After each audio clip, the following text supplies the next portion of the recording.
Hello everybody and welcome back to my channel and back to my pop-up podcast.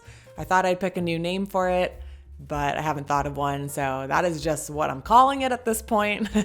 I've even made some fancy artwork, quote unquote, for the podcast. It is now officially on Spotify and Apple Podcasts. So proud of myself for figuring out how to do that. And if you're more into just listening instead of watching the video, then that's an option for you. In this week's episode, we will be talking about last week's entries that have officially moved on to the semifinal. And then, of course, we'll be talking about the 11 new entries that performed this week. So hopefully this is interesting for you. I have included, like chapters in the timeline if you just want to skip around and hear certain thoughts on certain songs. But this will be casual, it'll be fun, and I want to know your thoughts. So if you guys can leave me a comment with anything, I don't know, suggestions, questions, I want all of it. Okay, we are going to get started. This is the second episode, Week 2 of the American Song Contest 2022.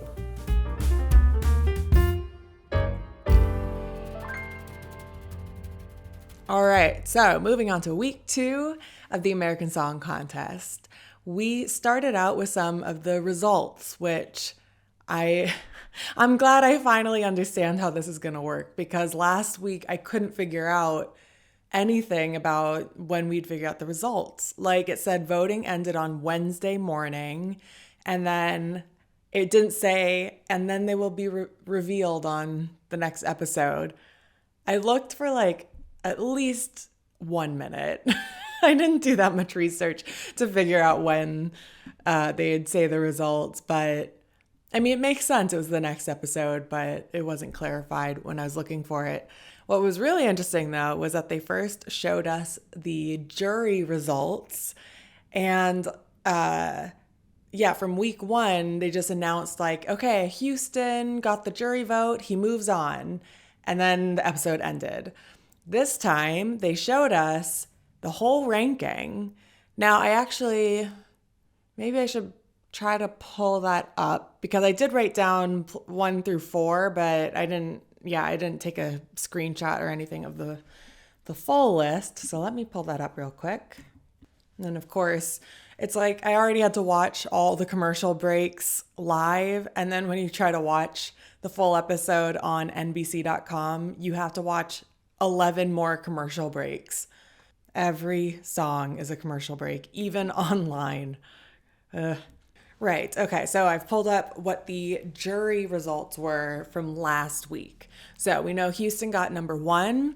And then we find out that Oklahoma was in second place with Alexa. 3 was Arkansas with Kelsey Lamb. And 4 was Puerto Rico. Again, I know I'm saying it the American way. Puerto Rico with Christian Pagan. Oh man, and I've heard him say it multiple times now. Ooh, okay. Sorry about any pronunciation if I get that wrong.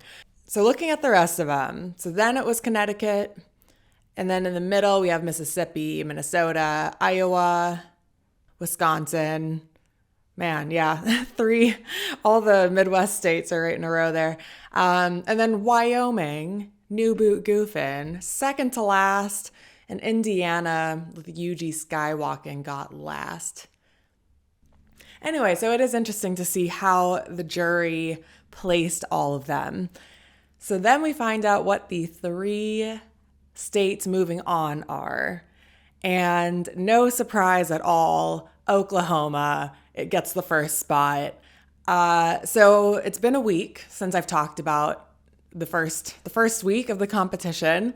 If you guys saw that, I go on a little rant about how it just really sounds like Alexa is lip syncing.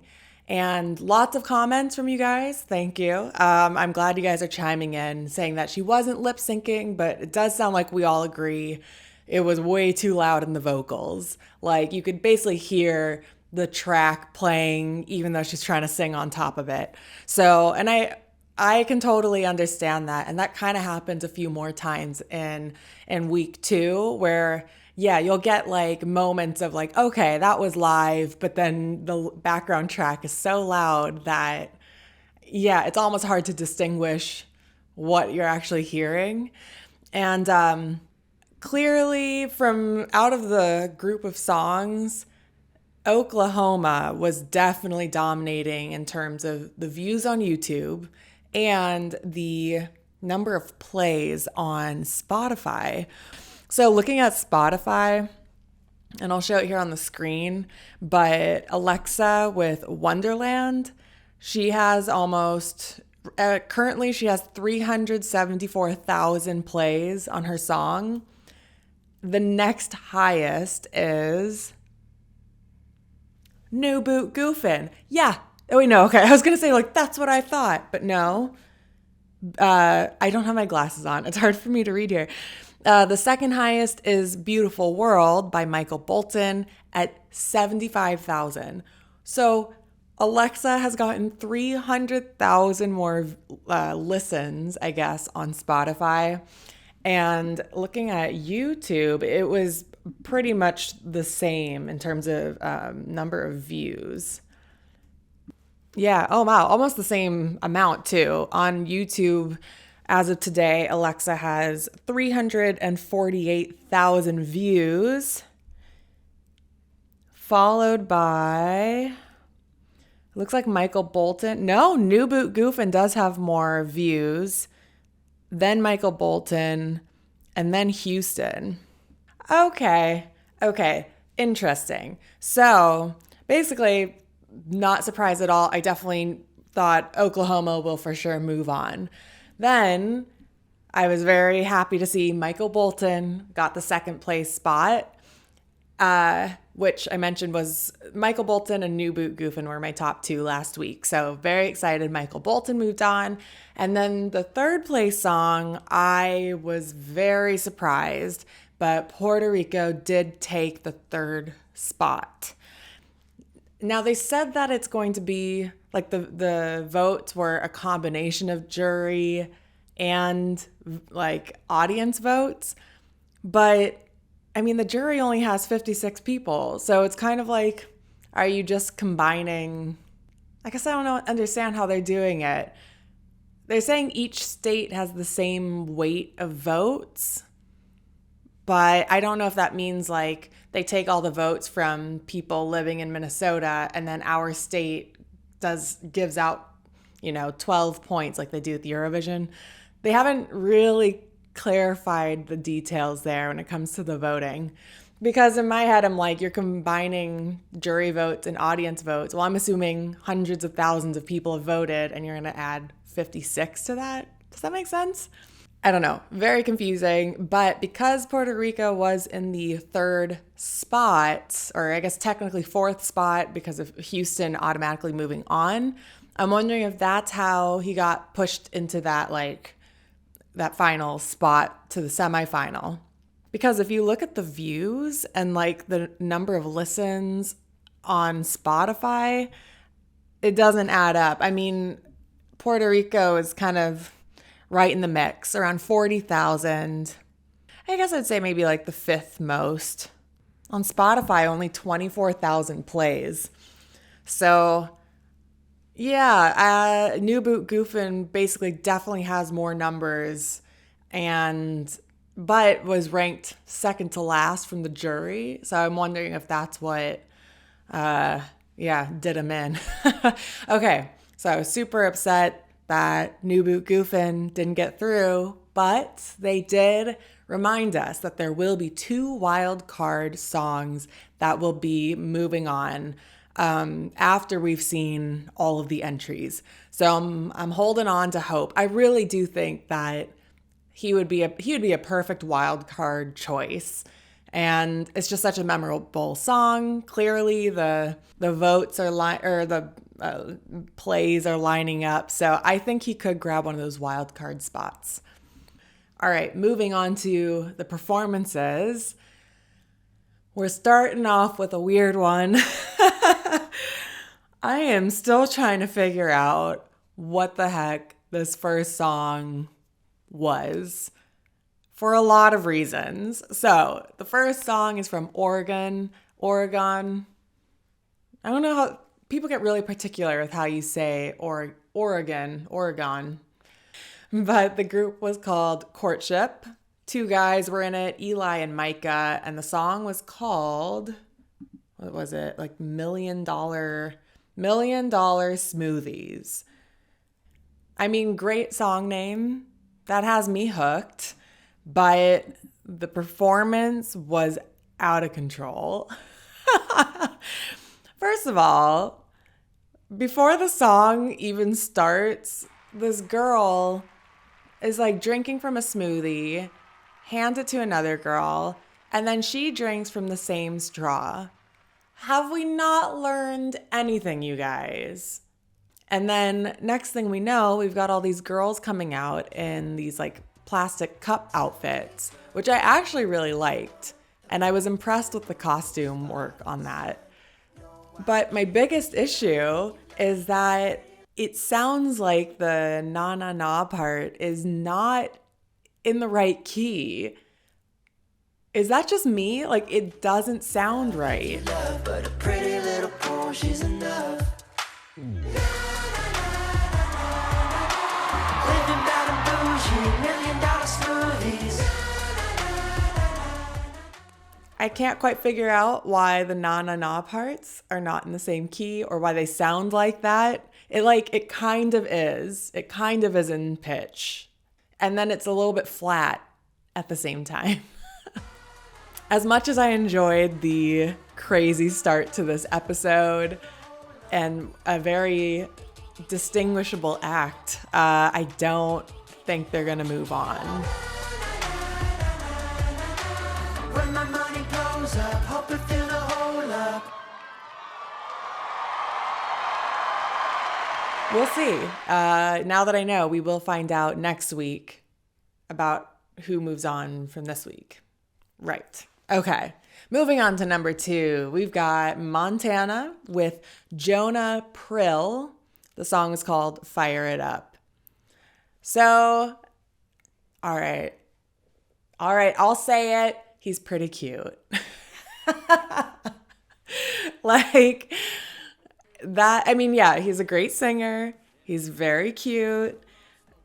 And like his stage presence was just, it was like adorable because it was a little awkward. Like it's not awkward in a bad way. I think that's why I said it's like adorable, because he kind of has like he kind of walks around a little too much, and he kind of always has another arm like ready position here, and I'll like switch the mic. And yeah, but he still seems very confident on stage. So those are just some of my observations. I think I will say, listening to the studio recording, the song sounds pretty good. So this one, I would say it's like, out of all the songs from this episode, this one would maybe be around 4th or 5th for me, I think. I haven't totally ranked my songs yet, so I'll kind of list them as we go.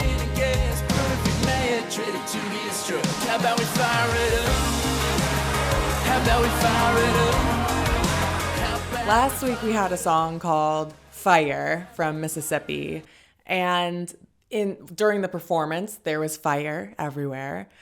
Well, similarly in this song, the song is called Fire It Up, and there was fire throughout the whole song, except this time there were like hay bales. There was hay. I just remember there being like a lot of hay and then fire very close by.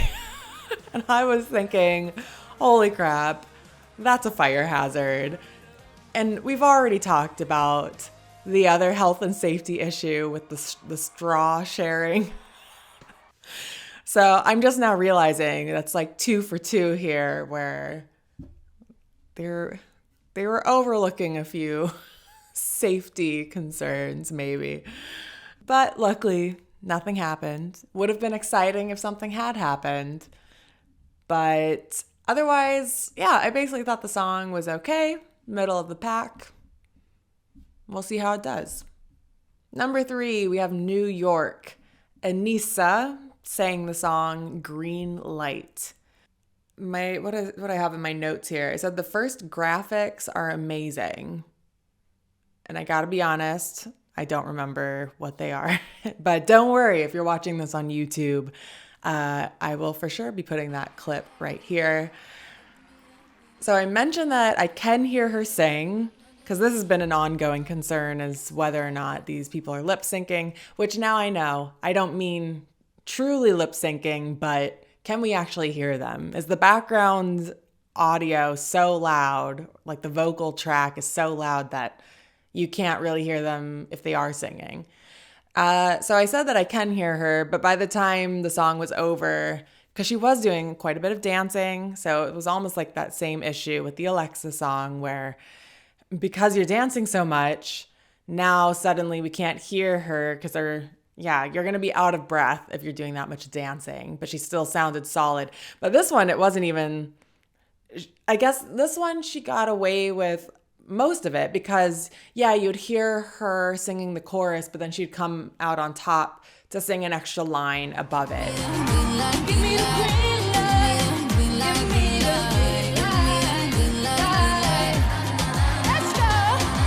So it was almost like, oh yeah, well, of course, that's why you can hear her, because she is singing. But there were other times where like the mic just fully came down by her waist and then the voice was still going. You're like, okay.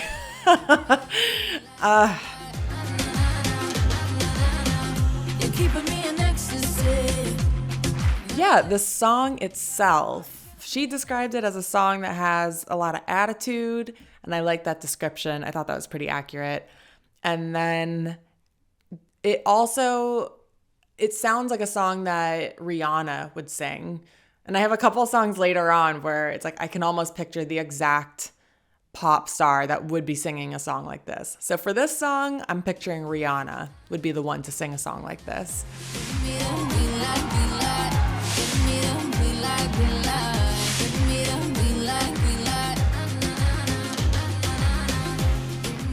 This song also really gave me true Melody Festivalen vibes and Eurovision vibes, more so than the other ones. But like after seeing her interview and her performance, I really liked her. And the studio recording, super catchy, so I'll definitely be listening to it. Number 4, we've got Nebraska, sung by Jocelyn. The song is called Never Alone. Oh, yeah. Okay. I've got some comments about this one. Shocker. I have comments about all of them. But so first thing I write down is that the water graphics were incredible. I'm hoping that wasn't some weird camera trickery or camera effect. Like, I'm really hoping that if you were in the audience, you saw the same thing. Because it was a combination of like the screen behind her, but somehow they made this like spotlight look like it had the waves within it. How cool. So that was such an amazing effect. It was beautiful. Unfortunately, when it comes to the actual song, I was really bummed out about this because they showed the 3-minute interview beforehand showing where she's from. And one part of that was that basically she went viral for one of her like street performances, just singing guitar and vocals out on the street, and she's belting, and it is amazing. And she said something that like this video got 6 million views somewhere. And so that's what I'm gearing up for. But the song is a slow ballad, and I hate to say it, but to me it just ended up being a bit boring. And maybe it's because I just had these expectations of like, wow, she can really belt, and like she's got this high energy, she's got the stage presence. And then the song didn't really reflect her singing ability that we had just seen in this clip.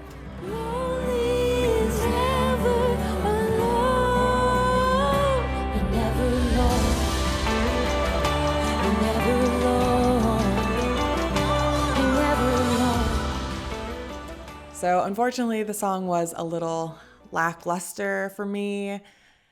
I don't think it's going to move forward.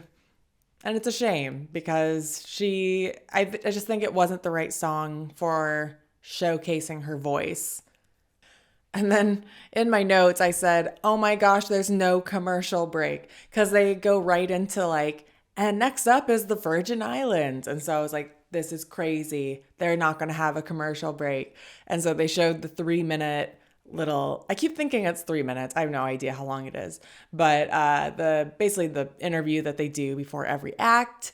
And then they come back to the live show, and then they have the commercial break. So I'd even written like, oh my gosh, this is the biggest surprise of the night. And then they did have a commercial break. So anyway, the 5th act was Virgin Islands by Cruz Rock.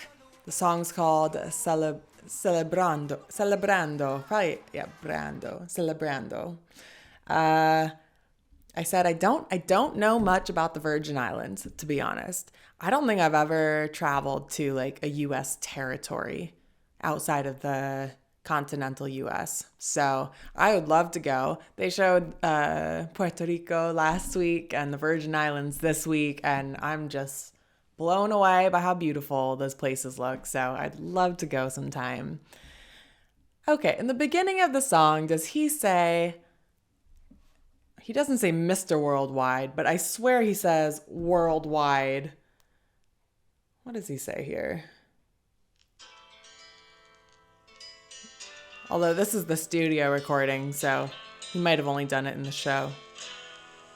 Mr. Worldwide! He does say it!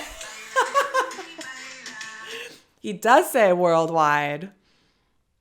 I mean, it is just... I know anyone can use that word, but Pitbull has basically trademarked that as his own.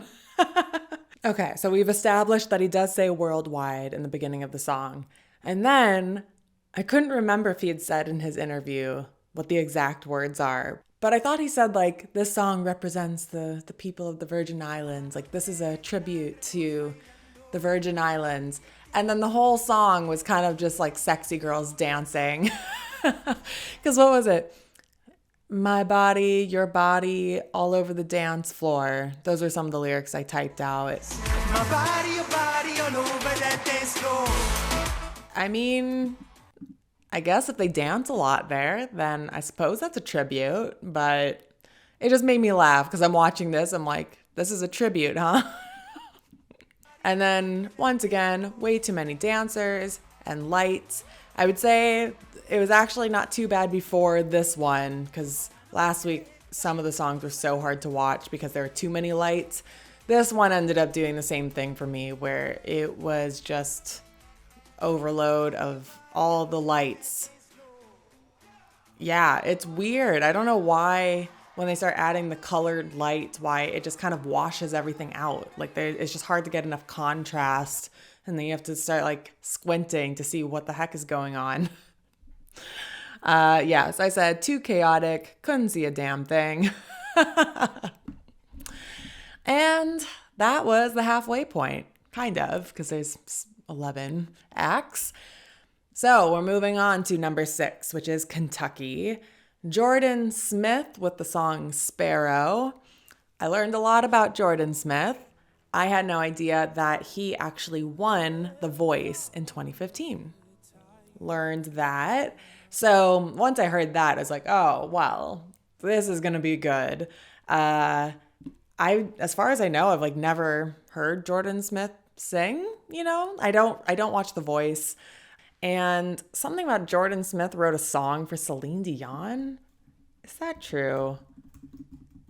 I don't think so. Jordan Smith, Celine Dion. Wait, Celine Dion is Canadian? I thought she was... Didn't she win Eurovision, though? What? Oh, okay. So, yes. I guess the song Ashes, which was in Deadpool 2. I just can't picture Celine Dion singing a song for Deadpool 2. But apparently, Jordan Smith was one of the writers. Sparrow, up and fly away.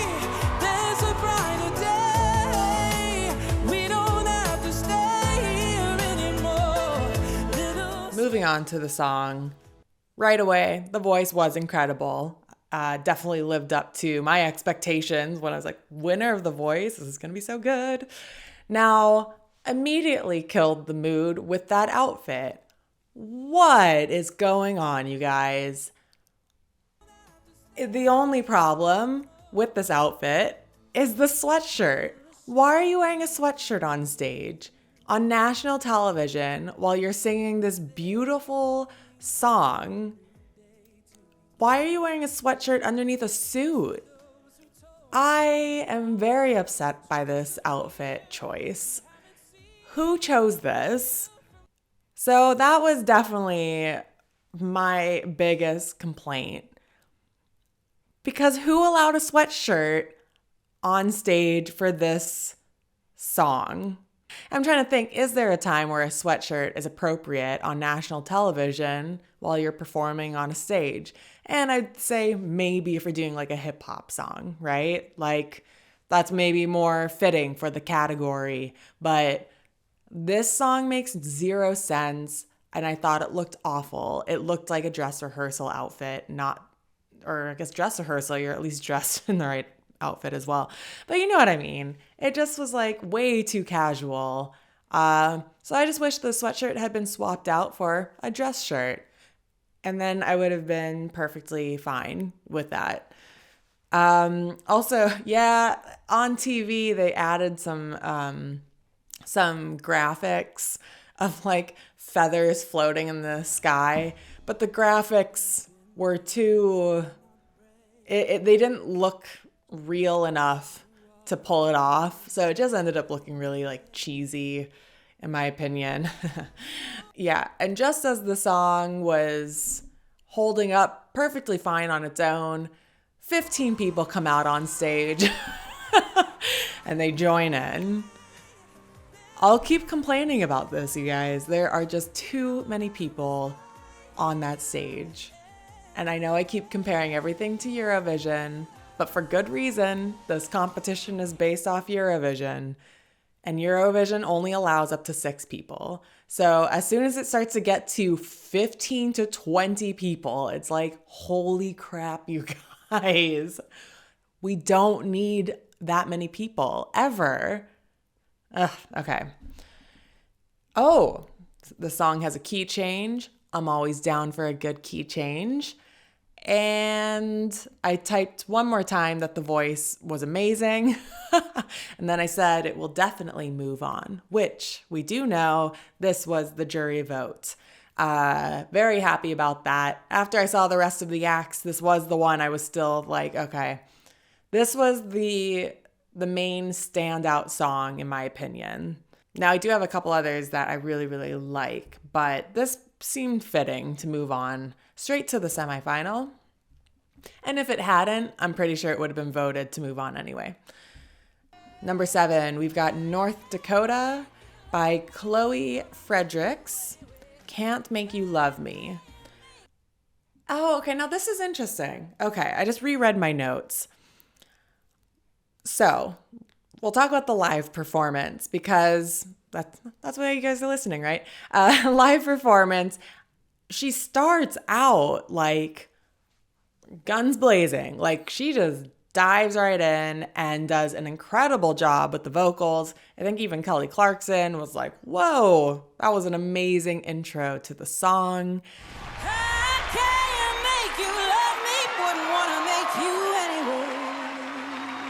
And then I said, she's definitely singing live. Just have to make sure, right? I said it was so far one of my favorites. And then I also commented that it was very red on stage. But I do remember this part where, they show kind of a shot from above. But then something like it looks like the ground is breaking underneath her. Or, dude, I don't know. It looked so cool. So that got a comment from me. Now, the reason I was kind of like, I was thinking, oh, do I like this song? And then clearly I did like it at the time, which was less than 24 hours ago. But after I was listening to the studio recording, it fell flat for me. I don't know. I went through out of the 11 studio recordings, this one I was not into. Like, in general, I think all of these songs do sound better when you actually hear the way it was intended, the perfect recording that you get to listen to. I enjoyed all the songs more once I heard them on Spotify, and this song I think is the only one I enjoyed less. So now I will say I've only listened to it now once live and once on the studio recording. So who knows? My opinions definitely change over time when I really start to like listen to things more and more. So if anything changes in the future, I will definitely let you guys know. But first impression, yeah, not in the top for me. Number 8, we've got Kansas with Broderick. Is that how you say it? Broderick Jones? Broderick Jones? The song is called Tell Me. Ooh. Okay. Yeah. This one. Overall, I really, really liked this song. And this is a perfect example of the studio recording coming through.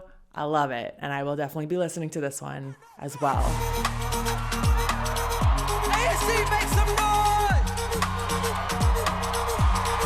Tell me that you love me. But the song, yeah, this was something that's definitely my style as well. So I am a little bit biased. I do like this type of music in general. I was laughing that there was only one dancer, and I was like, well, this is weird. Surely more are about to show up. And I'm not kidding. They literally multiplied on stage. So that made me laugh. I totally called it. And unfortunately, both of my parents did not like this song, but that's to be expected. Hands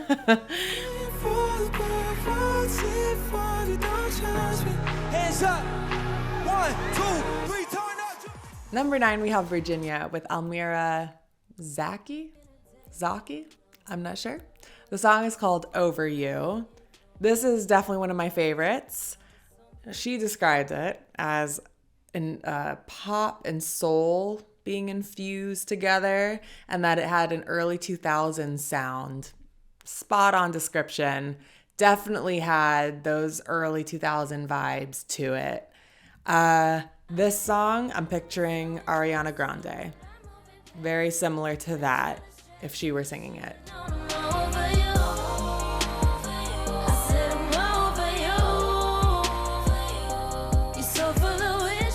Yeah, in general, loved everything about this song. Really catchy. I think I liked the graphics. Yeah, I really liked the timing that they had with all the boxes and pushing them in just at the right time so that she could walk on them. You could tell she was definitely trying to like manage her timing with one of those boxes, but she pulled it off. I said I'm excited for the studio recording, and I can confirm the studio recording is great. I also did say I'm not sure it'll move on. This is a tricky one where like I think lots of people are going to like this song, but is it the song that will be voted through? I don't know. For me, this is in my top. I'd say right now in my top 3 for sure. So I really like this one. Moving on to number 10, we have Maine, King Kyote. The song is called Get Out Alive. And then it starts out the interview where he's like, Maine, we're known for lobster. And I was like, they're known for lobster? Apparently I'm so far behind you guys. Because then I asked my parents, I'm like, is Maine known for lobster? And both of them looked at me like, yes. I've never been to Maine. I don't know. I mean, when you go to like Maryland, they're definitely known for crabs. So I guess to me, I'm like, is lobster really a thing in the U.S.? I had no idea. So I learned something new, you guys. I did like the staging of this one, but yeah, I'm going to say this one's towards the bottom of the pack for me. Life's too short to work to die. that is maybe one of my complaints, is this song almost felt too similar throughout. So it's like a nice song to have on in the background at a bar or a restaurant, but not my favorite. I will be surprised if this one moves on. But of course, he sang it very well. And yeah, I thought the staging was great. And it was also nice to have a little bit of variety in the show too. It was the first like real rock and roll type of song, you know? And we're already to the final song from Ohio, Macy Gray. The song was called Every Night. Oh boy. Okay, so I will say, Macy Gray, I didn't recognize the name until they were talking about how she's actually been Grammy nominated and has won a Grammy before. And then they played a clip of the song. Oh boy, what's it called? It's like, I try to say goodbye and I choke. Try to walk away and I stumble. I feel like that was an okay impression. And then you gotta have it has to be like a really raspy, like, and I try to hide it, it's clear. My world crumbles when you are not here. I'm gonna watch that back and be so embarrassed. Goodbye and I choke. Yeah, I'm trying to like make it more strained. It's weird. Try to walk away and I stumble. No, that's going to Britney Spears. Okay, I need to stop doing an impression of Macy Gray. But anyway, I was just like, oh, shoot. Almost swore. Yeah, I know that song. And for me, that was always kind of a one-hit wonder. So I don't know if she's had any other big radio hits. But moving on to this song. Oh boy. You guys, this one gets the bottom place for me. And I don't feel as mean saying that because she is a Grammy winner.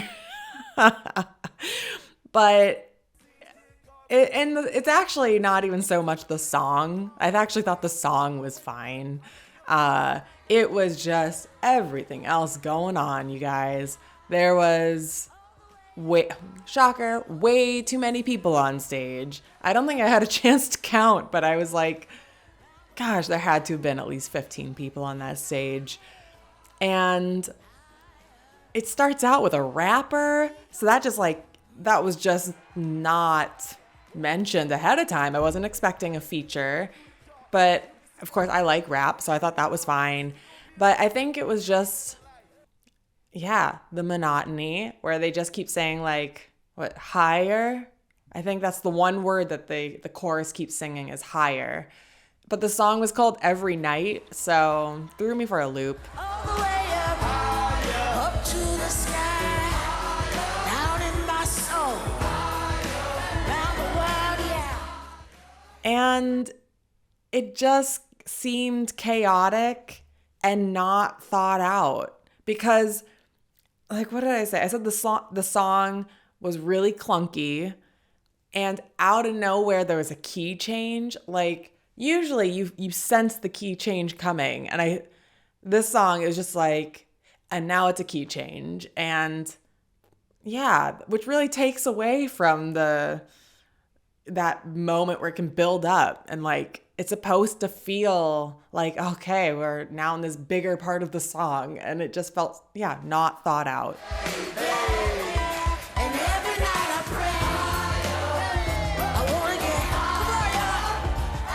I feel like they wrote down like, okay, what do successful pop songs have? And they were writing down like, it's got to have a chorus, rap, key change. And that's as far as they got. And they're like, and they just did it, but they didn't actually plan it. So that got the bottom spot for me. Bummer, because that was the final song of the show.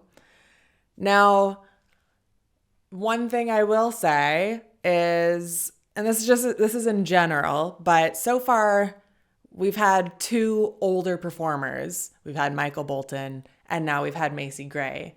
Both of them who are accomplished, known artists. And so it's so great having them in the competition. So that's something I just hope we can have more of in the future, is more age variety. And I mean, we've been doing okay with the genre variety as well, but that is just something I really enjoy with things like Mellow, even though in Mellow they always have the old timer song, and it's not been my favorite normally, but I can still enjoy it. And I do think it's fun to have something that will appeal to a much larger audience. Yeah, I just always think it's a treat when you can really bring in a variety of both genres and age groups. And I'm hoping we'll have more of that maybe in the upcoming weeks. But the fact that the two older performers we've had were already well-known artists, it's like, okay, where are the newcomers, you know? I think that could be fun. Oh, okay. I did say I want to look at some of the comments. All right, I'm going to go through some of the top comments from last week's video. Maybe this will give you guys an incentive. Leave something for me on this video, and we can talk about it next week. So we got something from, oh gosh, I don't have my glasses on. Killian. I listened to Alexa a couple times with good headphones, and at some parts you can hear her getting out of the sync with the background vocals, which are louder than her own singing. She's definitely singing, but the backtrack drowns out her voice for the most part. Still disgraceful in my opinion. The fact that it's allowed ruins the integrity of the whole competition. Totally agree. And yes, I did address that earlier, but lots of you have said that she was singing along. It was just hard to hear her. So, but yes, the fact that it's allowed, that's a good way of putting it. Ruins the integrity of the whole competition. And this is not criticizing her. I do really love the song, especially now that I've been listening to the studio recording. If she had been lip syncing, that would not have been okay. So it's a relief to hear that she was singing, but I think we can all agree it was hard to hear her. Okay, so this comes from Eric Payne. Love watching Eurovision and Mellow each year, so my wife and I watched ASC and on SVT this week, and I think they need to make some major changes. Most of the performances were good, but it just feels like an 8-week-long concert. All of the artists were chosen by music industry people instead of people in each state auditioning and voting on who would represent them. Overall, it was weird pacing. During each song, there aren't any graphics to signal what state is performing. And so a lot of the time, we totally forgot what state we were watching. Viewers didn't choose the artist, so they don't have a personal connection with whoever is representing their state, even though the artists do have some sort of connection with the state they represent. This is spot on. And I'm really glad that this comment brought it up because I forgot to bring it up last week and this week. Yeah, we didn't have individual state competitions. So that's the perfect way to describe it. I have no connection to Yam House. Yam House is representing Minnesota, and they didn't make it to the semifinal. I doubt they'll get the wild card. And my reaction is oh well. I don't care because I didn't know who they were before, and I thought they were good. I voted for them because they're from Minnesota. But yeah, it's I have no connection to them. And that really changes the whole dynamic of watching the show. And then the final part of this comment talks about how Americans, I'm still convinced most Americans don't even know this competition is happening. And I think it's because of this issue where most people think it's just another singing competition. And we have 10 of those already. So I think people think it's going to be like American Idol or The Voice or The Masked Singer, or trying to list as many as I can. But yeah, I don't think people are realizing that it's about the song, an original song. So I totally agree. I think the biggest change would be each state does need to have their own competition. We need to send somebody we care about, I'll still say I'm pleasantly surprised. It's not as bad as I thought it would be. But I am also very worried that this is going to be a one and done type of show. Like, knowing how TV producers are in the States, they're going to be like, well, that show didn't work. We're not going to do this again. And it's like, well, if you'd actually like consider working on it to improve it, it could be really great. And I think every show needs a bit of time before it can really establish its place in everyday life, you know? Yeah, I mean, this is a huge show to try and introduce to the States. And so it would be incredibly daunting to suddenly have 56 individual competitions before this one. And then this one goes on for 8 weeks. It is too much already. I don't know. So I'm right there with you. There's a lot that can change, but they're doing okay so far. So I'm just hoping that this can hang on and that it can gain momentum over the next few weeks. The big show will be the finale, or even just the semifinals and then the finale. I think that's when we're going to hopefully see a huge boost in viewership. So we'll see. But okay, I am going to leave it there for now. And I'd love to know what you guys think. So please feel free, if you guys can comment. If you're watching this on YouTube, please comment.